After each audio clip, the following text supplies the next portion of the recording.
Thank you, Greg. I'd like to read 3 poems from my new collection, which is called From the Family Album. One of the problems with choosing poems for a reading like this is that there are so many poems that have to be left out. This is a poem about my parents in old age. They're fiercely independent and yet very vulnerable. My worry was how best to support them whilst they remained living at home. It's called On My Mind. As usual, they're on my mind. I wonder how they'll be today. One fast asleep will not see dawn. The other, restless and confused, is up and dressed by 4:30 and ready to begin a day of fitful snoozing in his chair. Their frailties now weigh heavily.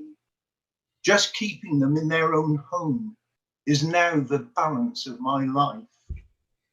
Uncertain as an accident, one trip or fall crossing the room will be enough to change it all, making their lives impossible. Now everywhere the everyday is set beside them like a trap. A boiling kettle, heated pan are booby traps for shaky hands. A shelf becomes a stretch too far, while use-by dates deep in the fridge will baffle their uncertain sight. Waking at 4, escaping dreams, my day starts in the usual way. Worries about the coming year unveil themselves as it grows light. Soon thoughts race on to Christmastide, a gleam of hope at this dark time when we take strength from seasons past. And still a single brilliant star shines from the frosty eastern sky. No matter how sobering the prospects of aging, grandchildren always cheer you up. Isaac is our youngest. He's a football fanatic, and he's pictured here when, age 6, following a birthday treat, we took him for a tour of Wembley Stadium.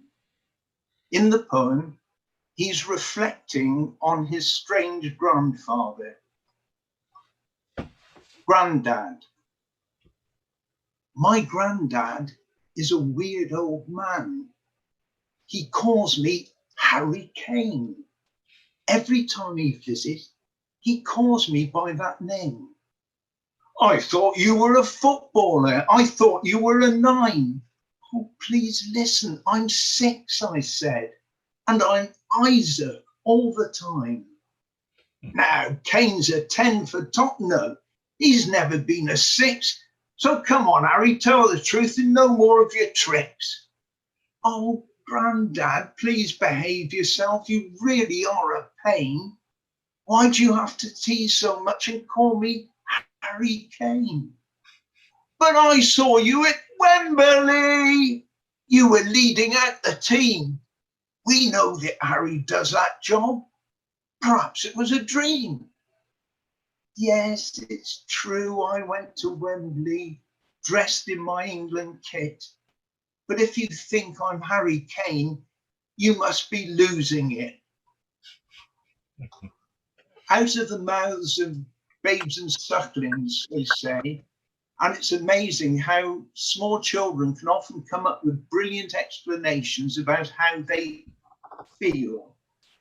I wrote this poem some years ago, having listened to my very young niece, Eleanor, explaining about the choice of either being good or being naughty. My ugly sister, for Eleanor. Me and my ugly sister are never, ever seen together. She always does the things I never do. See how she sulks and frowns, face like a bucket, then dark as thunder. She always has to grumble. My ugly sister's not a bit like me. She always has to shout. She'd frighten Frankenstein with her loud noise. Dracula'd run a mile each time she lets a scream out vampires hide.